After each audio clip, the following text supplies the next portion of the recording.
Ghibli trend ఏ range లో hit అయిందో అంతా చూస్తున్నాం. కానీ ఇదే సమయంలో మరో డౌట్ తలెత్తుతోంది. జిబ్లీ స్టైల్ ఇమేజ్ల కోసం పర్సనల్ ఫోటోలని ఏఐ టూల్స్ లో అప్లోడ్ చేయడం సేఫేనా అని. దీనిపై సైబర్ నిపుణులు ఏం చెబుతున్నారు? జిబ్లీ ఫోటోస్ క్రియేట్ చేసుకుంటే డేటా ప్రైవసీకి ముప్పు తప్పదా? అసలు చాట్ జీపీటీ దీనిపై ఏమంటోంది?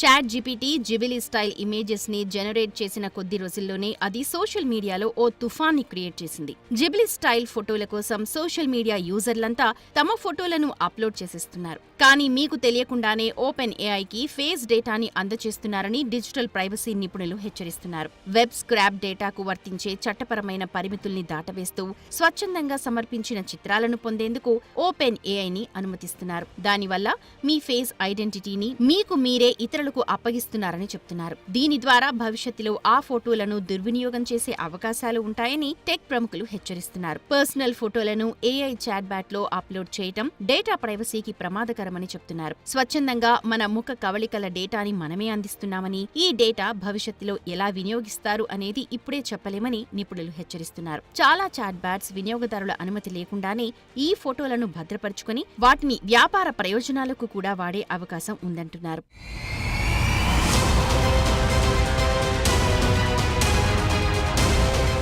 ఒక్కసారి మన వ్యక్తిగత ఫోటోలను ఏఐ యాప్స్ కి అప్పచెపితే ఇక వాటి కంట్రోల్ మన చేతుల్లో ఉండదు. రోజురోజుకు ఫేస్ రికగ్నిషన్ టెక్నాలజీ అభివృద్ధి చెందుతున్న వేళ వ్యక్తిగత భద్రతపై ఇది ప్రభావం చూపే అవకాశం ఉంది. కొన్ని కంపెనీలు, హ్యాకర్లు ఈ డేటాను దుర్వినియోగం చేసే అవకాశం ఉందని సైబర్ నిపుణులు హెచ్చరిస్తున్నారు. ఇలాంటి రిస్క్ల నుంచి తప్పించుకోవాలంటే యూజర్లు తమ పర్సనల్ ఫోటోలను ఎక్కడైనా అప్లోడ్ చేసే ముందు ఆలోచించాలి. ప్రైవసీ పాలసీ నిబంధనల్ని స్పష్టంగా చదివి అనవసరమైన పర్మిషన్స్ ఇవ్వకుండా జాగ్రత్త పడాలి. ముఖ్యంగా ఉచిత సేవల్ని వాడుకునే ముందు దాని వెనక ఉన్న గోప్యత ప్రమాదాలను అర్థం చేసుకోవడం చాలా అవసరం. సోషల్ మీడియా ట్రెండ్స్ లో పార్టిసిపేట్ చేయడం సంతోషాన్నిచ్చినా డేటా ప్రైవసీ విషయంలో జాగ్రత్తగా ఉండటం కూడా ముఖ్యమేనని సూచిస్తున్నారు.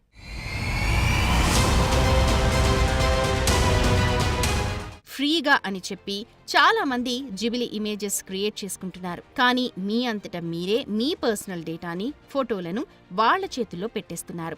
ఓపెన్ ఏఐ, మెటా, గూగుల్ లాంటి కంపెనీలు యూజర్ల ఫోటోలను ఉపయోగించి వాటి ఏఐ మోడళ్లకు ట్రైనింగ్ ఇస్తున్నాయన్న ఆరోపణలు కూడా ఉన్నాయి. దాంతో మీ డేటా ప్రైవసీకి భంగం కలిగే ప్రమాదం ఉంది. భవిష్యత్తులో మీ ఫోటోని వాడి మీ వివరాలని సేకరించొచ్చు. అంతేకాదు, జిబిలీ ఇమేజ్ జనరేట్ చేయడం కోసం మీరు అప్లోడ్ చేసిన ఫోటోస్తో డీప్ ఫేక్ వీడియోలు చేసి మిమ్మల్ని బ్లాక్మెయిల్ చేసే ప్రమాదం కూడా ఉంది అని నిపుణులు హెచ్చరిస్తున్నారు. గతంలో clear view AI social media, వార్తల సైట్లు, పబ్లిక్ రికార్డుల నుంచి పర్మిషన్ లేకుండా 3 బిలియన్ల ఫోటోస్ను దొంగిలించింది. వాటిని పోలీసులు, ప్రైవేట్ కంపెనీలకు విక్రయించడం ద్వారా డేటాబేస్ ని సృష్టించిందనే ఆరోపణలు ఎదుర్కొంది. అందువల్ల ఏఐ చాట్ బ్యాట్ ట్రైనింగ్ కోసం వేలాది ఫోటోలను సేకరించేందుకు ఓపెన్ ఏఐ ఈ ట్రెండ్ ని ఓ మార్గంగా వినియోగించుకుంటుందనే అనుమానాలు ఉన్నాయి. యూజర్లంతా ఈ ఫీచర్తో ఫుల్ ఖుషీ అవుతూ ఉండగా చాలా మంది టెక్ నిపుణులు మాత్రం కొత్త ఫేస్ డేటాని అందజేస్తున్నారని హెచ్చరిస్తున్నారు. ఇప్పుడిది తీవ్రమైన డేటా ప్రైవసీ సమస్యల్ని లేవనెత్తుతోంది. ఓపెన్ ఏఐ డేటా సేకరణ వ్యూహం ఏఐ కాపీరైట్ సమస్య కంటే ఎక్కువ అంటున్నారు.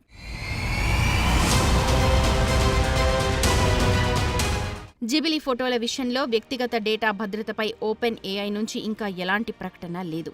అయితే ఇలా జిబిలీ కోసం పర్సనల్ ఫోటోస్ను అప్లోడ్ చేయటం సేఫేనా అని చాట్ జీపీటీని అడిగితే అది కూడా సురక్షితం కాదు అనే తెలిపింది. అందువల్ల ఏఐ చాట్ బ్యాట్లతో వ్యక్తిగత ఫోటోలు షేర్ చేసుకోకపోవడం బెటర్ అంటున్నారు. ప్రజలు స్వచ్ఛందంగా తమ చిత్రాలు అప్లోడ్ చేసినప్పుడు వాటిని ప్రాసెస్ చేసేందుకు ఓపెన్ ఏఐకి పర్మిషన్ ఇస్తారు. ఇది ఆ సంస్థకు ఎక్కువ స్వేచ్ఛను ఇచ్చే భిన్నమైన చట్టపరమైన ఆధారం. ఓపెన్ ఏఐ పర్సనల్, ప్రైవేట్ ఫోటోస్ను ఫ్రీగా, ఈజీగా యాక్సెస్ చేస్తుందని చెప్తున్నారు. అందువల్ల జిబిలీ ఇమేజ్ క్రియేట్ చేసుకునే ముందు ఇవన్నీ ఆలోచించండి. మనకు జస్ట్ సోషల్ మీడియాలో షేర్ చేసుకునేందుకు పనికొస్తుంది. కానీ ఏఐ చాట్ బ్యాట్కి అలా కాదు, మనం ఊహించనంతగా వాడేస్తుంది. అందుకోసమే సైబర్ స్మార్ట్గా ఉండాలని నిపుణులు సూచిస్తున్నారు.